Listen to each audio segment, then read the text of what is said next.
$66 in 8 hours. Not very good. It's Comics and Shots, a completely improvised semi-comedic musing by Howard Stern's Mick the Nerd, aka YouTube and TikTok's Mick the Man, aka Mick the Maverick, aka a guy who's mystified by the people who only order one banana. A bunch of bananas is not that much expensive.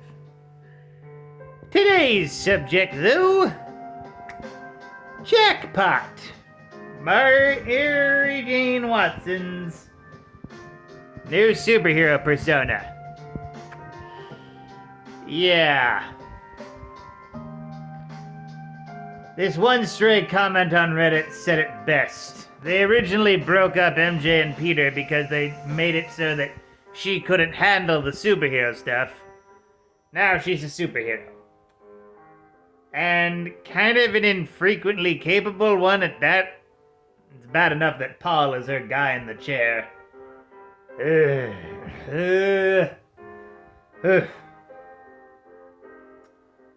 Editorial, will you just admit that you guys were wrong with one more day? It's been like, what, 16 years? And we're still dealing with this nonsense. Like, no one liked that story. It was a horrible idea. Peter and MJ were together in the movies and every other fiction, and yet you decided to just break them up because you couldn't think of anything else. Then, guess what? MJ was still a popular character, and you had to figure out a way to bring her back. So you had her be like a businesswoman in some issues, the assistant to Tony Stark for some reason. Then you had Peter and MJ briefly get back together before she pulls the bullshit cop girlfriend thing. This is why we broke up. I was just afraid of being alone. No, that's not why you broke up. You broke up because of crazy devil shenanigans involving your timeline being merged. And then they dated for a little bit. You know, she had a movie with Mysterio. I heard was pretty good, but, you know, got canceled due to COVID. That's a damn shame. Then they broke up again with the Zeb Wells stuff. You just know that that's not Zeb Wells' idea. It was... no one would want that to actually happen. She gets with Paul, a guy she clearly doesn't actually love. And then gets a little Dial H for Hero watch that allows her to get any superpower that is on, like, a 3, like, dial thing. But if she gets 3 skulls, it's all over. So why fucking use that thing? There's no... no. Someone throw that damn thing into the ocean. It's stupid. And now she's being supposedly a superhero to avenge her dead ghost children, who both did and didn't exist. Yeah, and then we get the Venom War, where it's like she's trying to help out Spider-Man fight this super symbiote called the Arachniote. And the symbiote's the one being the smart one saying, why the hell is she here? Her powers are really confusing. Did she get electromagnetic spectrum vision just now? How will that help us? How will be able to look into the electromagnetic spectrum help us? I'm sorry if that's not a good symbiote impression. Let me see here. Why is the redhead here? But who the hell is Paul? Paul is MJ's very nice boyfriend who's helping her out behind the scenes. I'm a toxic alien symbiote, and even I know that that's goddamn stupid.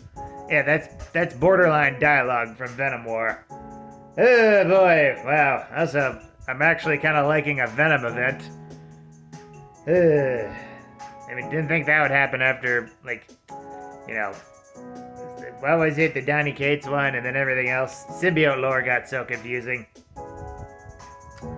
Yeah, Marvel, just cut the cord, break MJ and Paul up, let MJ and Peter get back together, let her be an actress, for God's sakes, and just apologize for the mass public. And don't you dare try and tell me that, oh, well, this would affect sales. It's Amazing Goddamn Spider-Man. That's kind of the kicker with this book. No matter how bad it is, it'll sell very well. And that kind of gives you the excuse to, like, pretend to believe that this is the way Spider-Man is working, but it's not. People are buying it in spite of how bad it is. Because deep down, they hope for the small kernel of goodness that sometimes a Spider-Man run can have. Sometimes Zeb Wells can write an actual good story as long as it's not bogged down by event horse shit and whatever long bullshit breakup reason. And then Kamala Khan's death, which was trying to be the death of Gwen Stacy but failed immensely.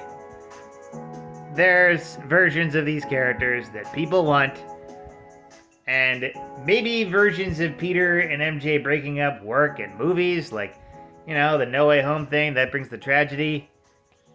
Thing is, though, the versions of the comics have gone through hell and high water together and have come out stronger for it. So just shut up and let them back together. And if you're gonna get rid of that stupid Power Watch, MJ doesn't need to be a superhero to be relevant. Yeah, okay? She doesn't need to be a superhero to be relevant. She can just be a supporting character. Not all supporting characters have to be action heroes. Okay? Lois Lane, she only does action stuff every other story arc, and she's great. Yeah, she's like practically the boss of the Daily Planet. I say practically because I think, is Perry still running for mayor? I don't know. Yeah. This has been yet another Mary Jane Watson rant. I hope you enjoyed it, and I hope you hate that she's still jackpot and still with Paul as much as I do. Either way, like, comment, and subscribe. Donate if you're feeling nice.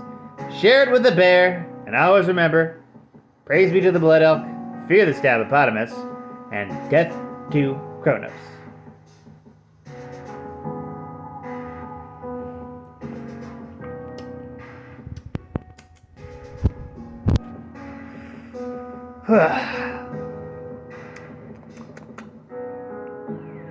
Seriously, even when people tip well, I question the banana thing.